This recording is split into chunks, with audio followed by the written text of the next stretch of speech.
WION Health Resort. Make your reservation at WION.com.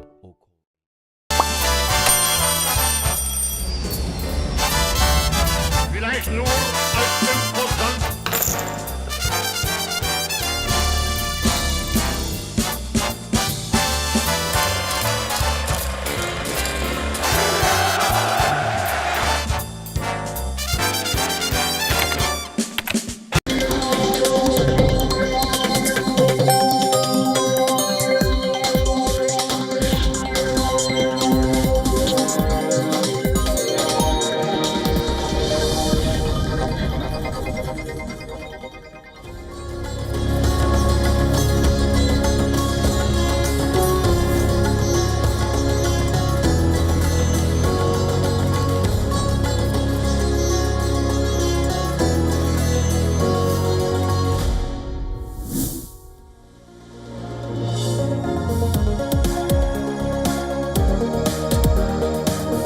Hello and very warm welcome. You're watching WION World is One with me, Raisha Saigal, and this is Race to Power.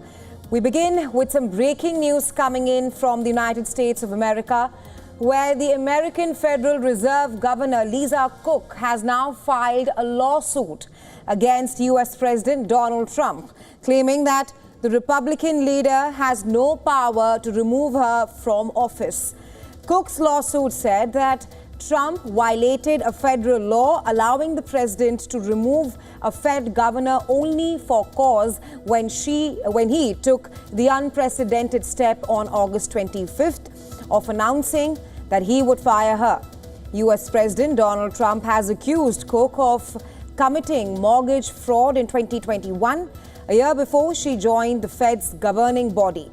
Cook was appointed to the Fed in 2022 by former US President Joe Biden and is the first black woman to serve on the central bank's governing body. US Federal Reserve Act only allows a president to remove a governor for cause, a crucial safeguard required to prevent political interference in monetary policy. The US Federal Reserve is a non-partisan body responsible for setting key interest rates which impact mortgage, other debt rates as well. And that's the news coming in that Lisa Cook has now filed a lawsuit against US President Donald Trump, saying that Trump has no authority to fire her.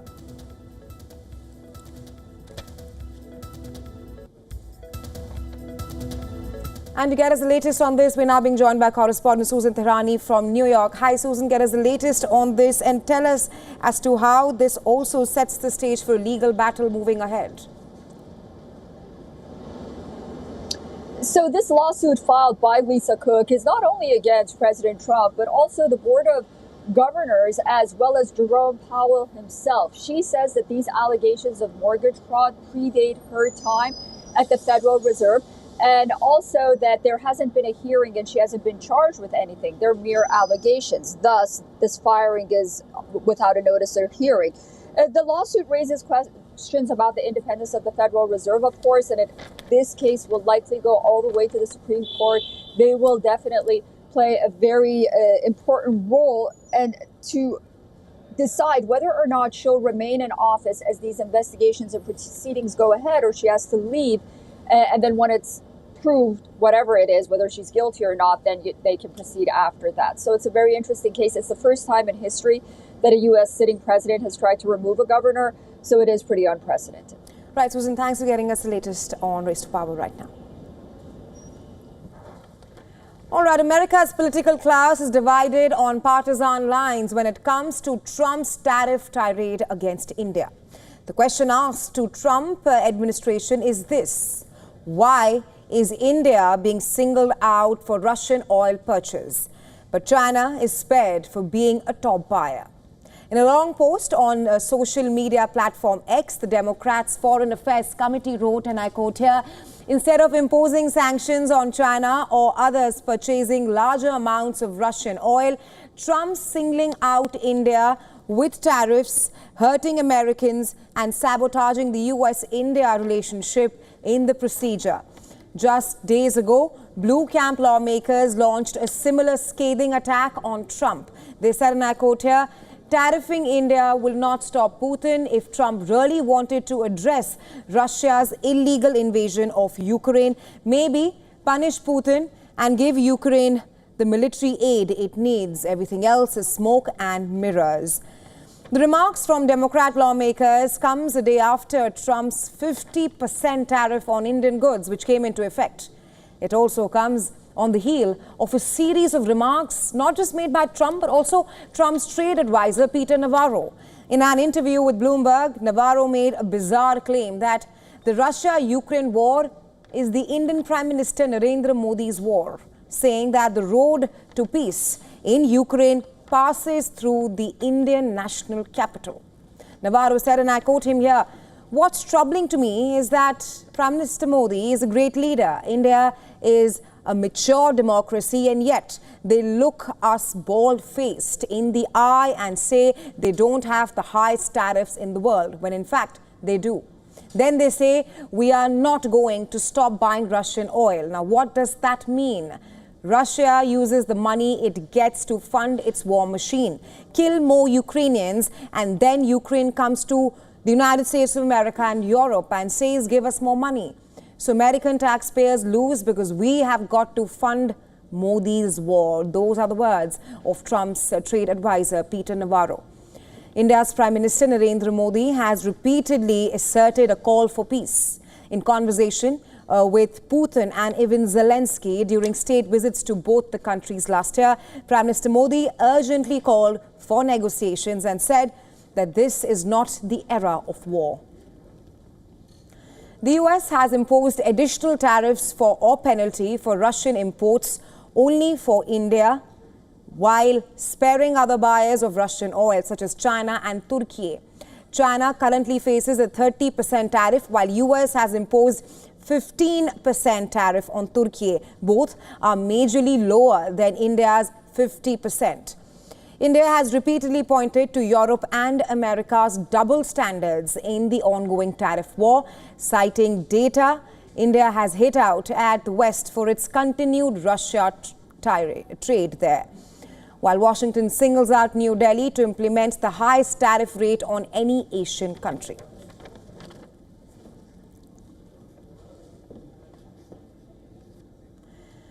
And well, joining us on the broadcast is Christopher Hale, who is a Democrat strategist.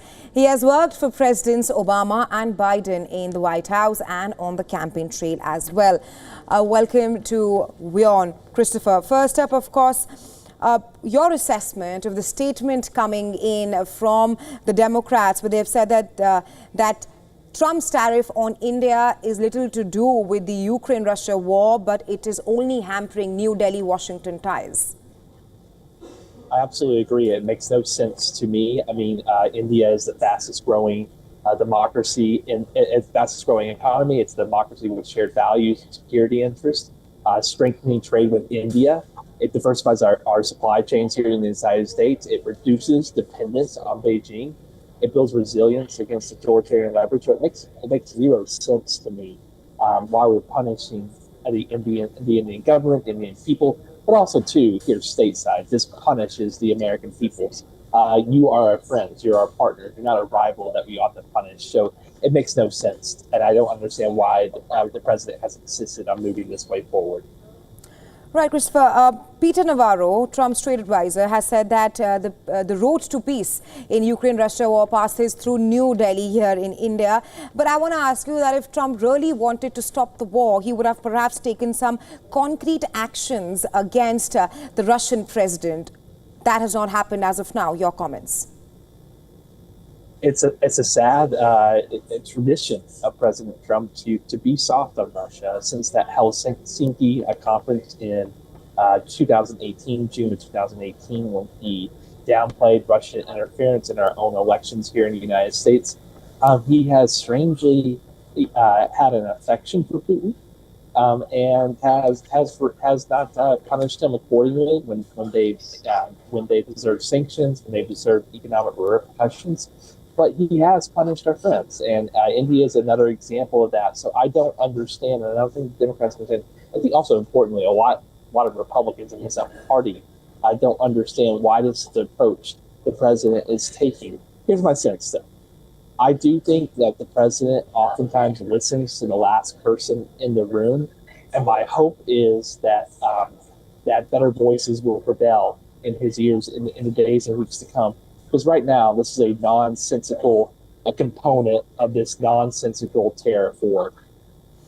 My last question to Christopher, why has the United States of America and Trump's administration spared China, and for that matter Turkey, which is 15% on Turkey, but 50% on India at this point of time? It makes no sense to me, and we do not know. I don't think the vast majority of the American people know. Look, China is watching for mistakes here in the United States. Every time we isolate ourselves, China gains, Beijing gains. Building closer ties with India strengthens the Quad, the U.S., India, Japan, Australian relationship. It stabilizes the Indo-Pacific region. And these tariffs risk alienating our allies and pushing India and others away from U.S. alignment. One final point. In the past year, we have seen in countries around the world an increase of the reputation of the Chinese government and a decrease of the reputation of the American government. And that cost us going forward. And so we need to change track quickly. And I hope stronger minds and better ideas prevail. Right, Christopher, thank you so much for joining us here on WION The World. Thank you for having me. All right, California Governor Gavin Newsom is taking a direct aim at U.S. President Donald Trump. Newsom is pitting himself as Donald Trump's biggest challenger, and that's in his upfront and direct attacks on Trump. Newsom is warning U.S. about Trump's next move. In the most recent attack, Newsom warned that Donald Trump is serious about a third term. According to him, Donald Trump does not want another election as well. It's not just Newsom. Trump has also expressed willingness to run for the third term. U.S. President has been explicitly talking about the possibility of a third term. Earlier this month, during a meeting with Azerbaijan President Ilham Aliyev, Trump held up a hat that had Trump 2028 written on it. And that moment, he can be heard saying, "You know, you're not allowed to run, but I'm 28 points higher than anybody, and everybody wants me to run," unquote. According to the 22nd Amendment of U.S. Constitution, no person shall be elected to the office of the president more than twice. The provision was added to the Constitution in 1951. That's after President Franklin D. Roosevelt was elected 4 times in a row. But Trump supporters say there is a way around this provision. They talk about succession, which is triggered after U.S. President resigns and the next in line takes over the presidency. So if Trump wins 2028 polls as a running mate and President steps down immediately after inauguration, he will be automatically given presidential duties. But experts argue otherwise. They say 22 Amendment bars him to run for vice president as well. Well, as of now, you never know what Trump will do until he does it. But as far as the political positioning goes, Newsom is taking a strong claim on 2028 Democrat ticket for the presidency.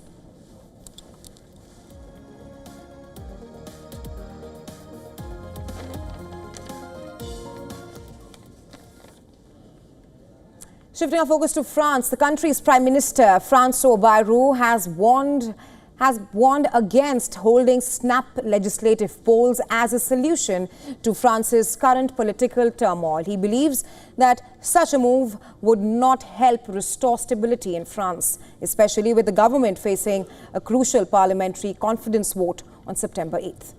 Bayrou's decision to hold a confidence vote has sparked concerns about prolonged political and financial instability in France.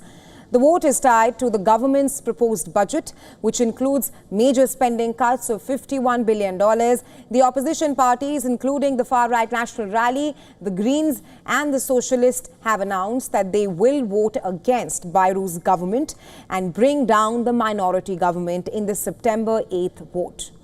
If Bayrou loses the vote, he and his entire government will have to resign. President Emmanuel Macron can then either reappoint him or select a new figure who would be the head of state's 7th premier since taking office in 2017, or call early elections to break that political deadlock that has now dogged France for over a year.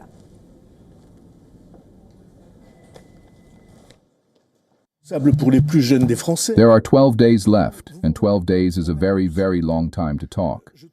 I said one simple thing. We haven't opened negotiations because there's a question to ask before the negotiations, which is, do we agree on the seriousness and urgency of things? And if we agree on the seriousness and urgency of things, then we open negotiations. We have a month afterwards before the budget presentation. Asked if fresh elections would address France's pressing issues, the Prime Minister said he does not think it would. As speculation about the government's collapse grows, French Minister for National Education, Higher Education and Research, Elisabeth Borne, emphasized the need for stability for the country, given the state of public finance as they stand.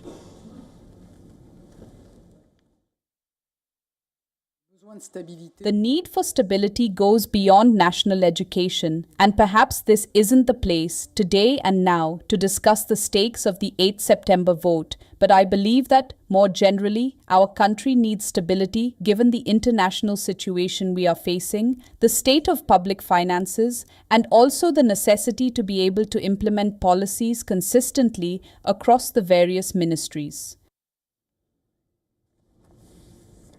Well, a senior leader of Bangladesh Nationalist Party has claimed that efforts are being made to erase the memory of Bangladesh's 1971 liberation war from people's minds, saying that those who once aided the enemies are now raising their voices in public discourse. Speaking at an event in Dhaka, Mirza Fakhrul Islam Alamgir, the Secretary General of former Prime Minister Khalida Zia's BNP, said that it is not possible to forget the country's liberation war against Pakistan. He was apparently targeting fundamentalist Jamaat-e-Islami Party, which had opposed the 1971 independence from Pakistan. He also warned that a form of extremism is on the rise in Bangladesh, which must not be allowed to grow as it poses a threat to the country's spirit and existence.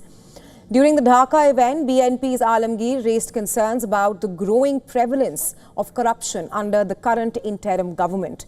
He pointed out that corruption has become so widespread that it affects nearly every aspect of public life. Alamgir's comments, it comes 2 days after the BNP suspended Zia's political advisor and 1971 veteran Fazlur Rahman's party membership for 3 months for breaching party policies and hurting people's religious sentiments.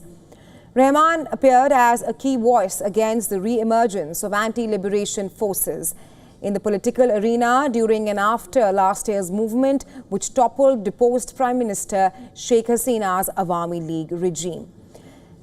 Well, in response to his suspension, Rahman said that he had never taken any action or made any statements that could be detrimental to his party and vowed never to do so in the future.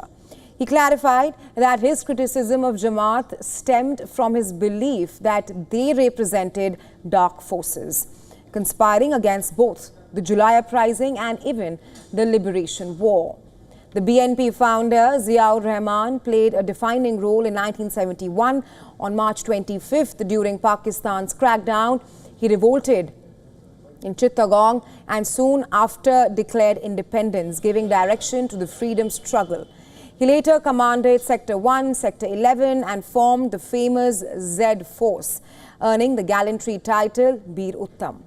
With the elections approaching and the Awami League nearly absent from the political arena, experts and media reports suggest that Khalida Zia's BNP is emerging as the dominant force.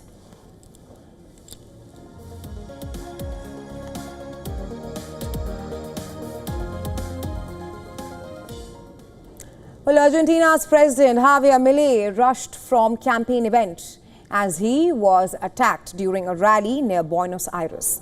The president was campaigning for the upcoming midterm elections in the country. Milei's motorcade was attacked while he was greeting supporters from the back of a pickup truck. Demonstrators hurled rocks, bottles and even plants at his vehicle. As tensions boiled over, security forces rushed the president away from the crowd. Milei's sister, Karina, who serves as his closest advisor, was also traveling with him. The duo escaped from the site unharmed, but violence erupted on the streets. Supporters and opponents clashed, leaving at least one female supporter injured with broken ribs. We were all calmly waiting for Milei. The caravan appeared. I've lost my voice from shouting. We all came in a caravan and chunks of rubble started flying. Really serious like this. I already showed one that hit me on the back. It almost hit me on the head. Attack on Argentina's president took place in Loma area of Buenos Aires. The area is considered to be a stronghold of once powerful Peronist political movement. Milei came here to provoke because he came to Loma, the heart of Peronism in the area, and he came to provoke. Well, he had to leave as expected because Loma is historically a Peronist stronghold. The incident comes as President Milei faces growing pressure over a corruption scandal. His sister Karina Milei is facing accusations of diverting funds meant for people with disabilities. Leaked audio recordings are doing rounds on the social media. In these clips, former head of the National Disability Agency is heard saying Milei's sister allegedly collects 3% of his agency's payments for medicines. Minutes before the brawl broke out on the streets, Milei broke his long-held silence. He insisted that the allegations against his sister are false and vowed to take legal action against these accusations. With midterm elections just weeks away, the scandal and the unrest is turning out to be the toughest test for the firebrand leader. Milei swept to power last December, promising to slash public spending and rescue Argentina's struggling economy. But his sweeping economic reforms are driving the public support against him.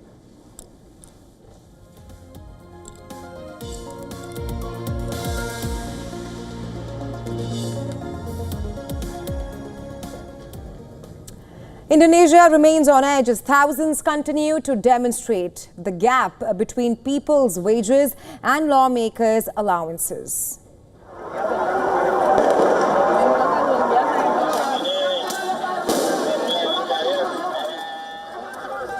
Earlier in the day, thousands of workers took to the streets in Jakarta. The capital echoed with chants and slogans.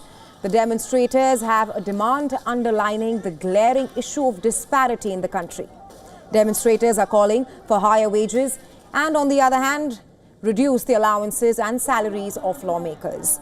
Thousands marched towards the parliament building while waving flags and singing songs. But the demonstration soon turned volatile as police fired tear gas to manage the massive rally heading down Jakarta streets. The capital turned into a smoke-filled battleground, with many demonstrators clashing with the police.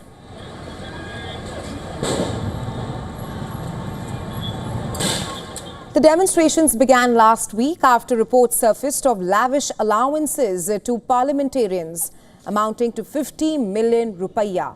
That's more than $3,000 to each of Indonesia's 580 lawmakers being given since September of last year. This as the nation of 280 million reels under an economic hardship which has burdened the common people of Indonesia. The housing benefit alone amounts to about 30 times the monthly minimum wage in some poor provinces. Add to it the discontentment over the allegations of corruptions plaguing the Prabowo Subianto government.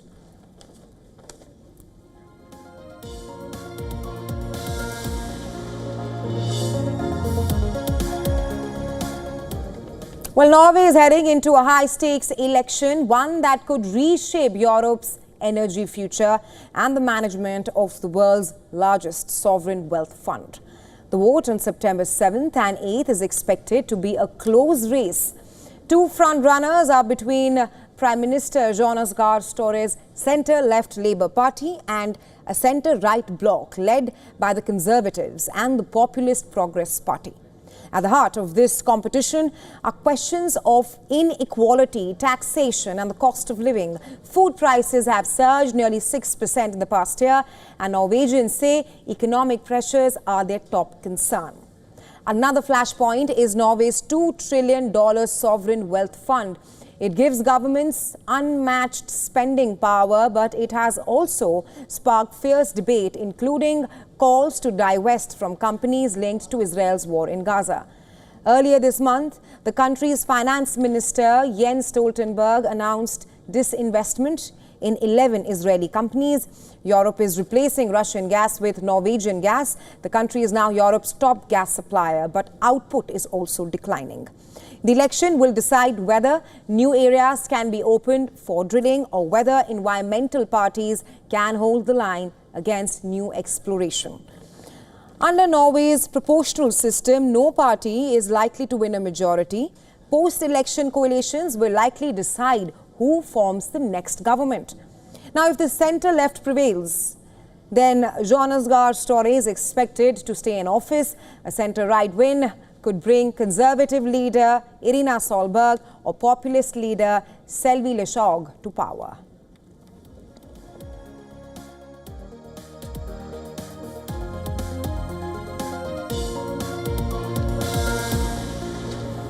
And with that, we slip into a very short break. Keep watching WION World is One.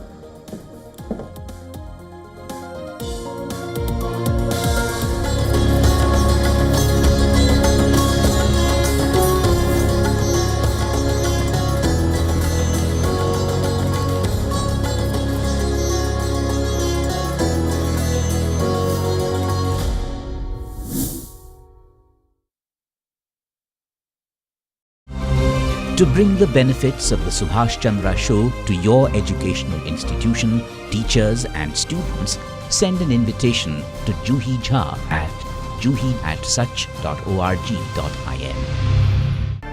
All eyes on China's Tianjin, a high-stakes convergence of the world's most influential leaders at the SCO summit.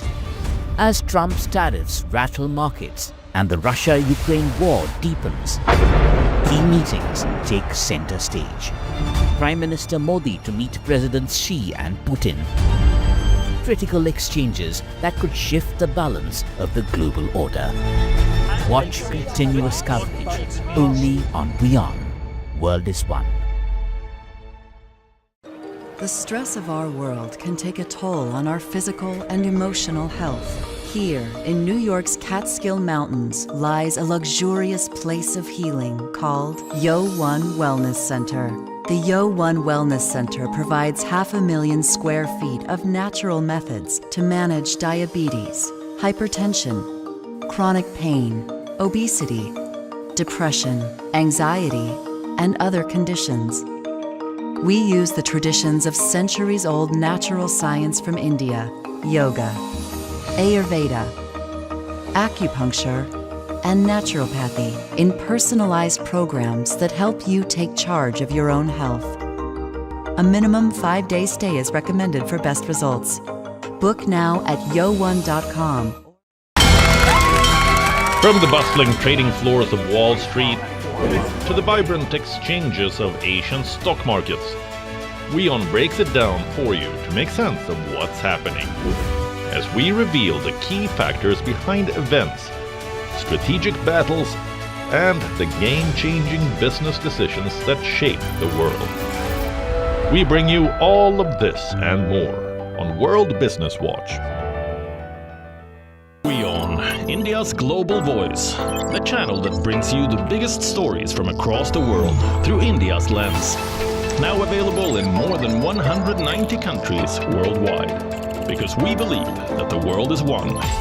Watch us in Africa, Europe, USA and Canada, South America, Asia Pacific, Middle East and North African regions. Also available on these digital platforms across the world. WION. World is One. From the bustling trading floors of Wall Street to the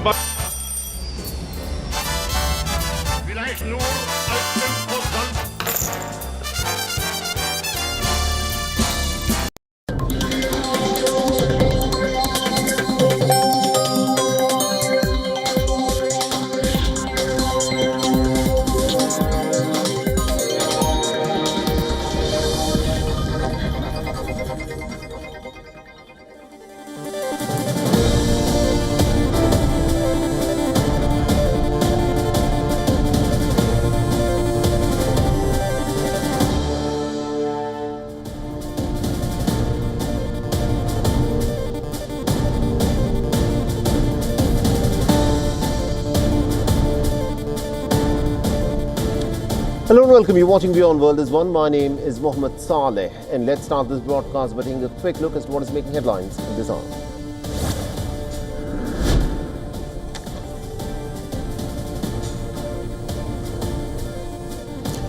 Russian missiles and drones ripped through an apartment block in the Ukrainian capital Kiev, killing at least about 17 people in an attack that President Volodymyr Zelensky says highlights Moscow's rejection of the peace moves.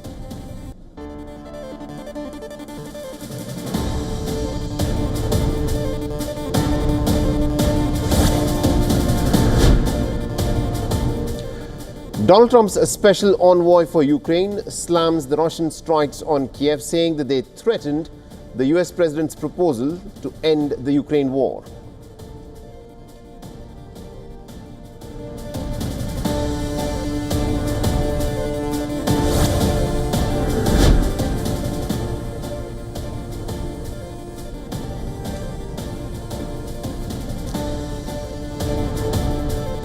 The European powers trigger a snapback of UN sanctions on Iran over its nuclear program, starting a 30-day clock that is now ticking for Tehran to act before these sanctions take effect.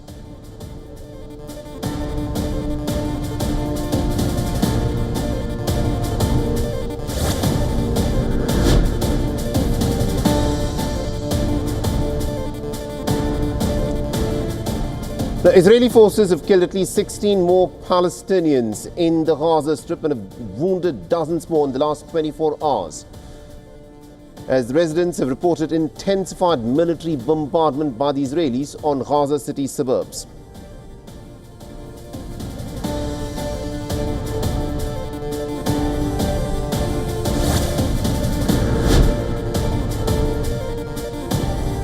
And Beijing says that China and India should jointly safeguard peace and tranquility in their border areas. Earlier this month, the two sides had agreed to utilize the border management and control mechanisms through diplomatic and military channels.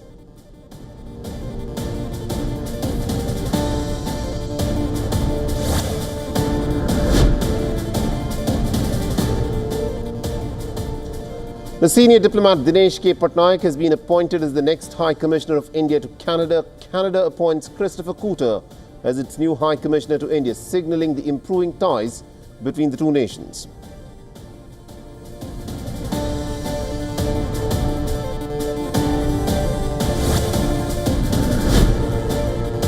And the US Federal Reserve's Governor Lisa Cook files a lawsuit to challenge Donald Trump's move to fire her as the president widens his pressure on the central bank.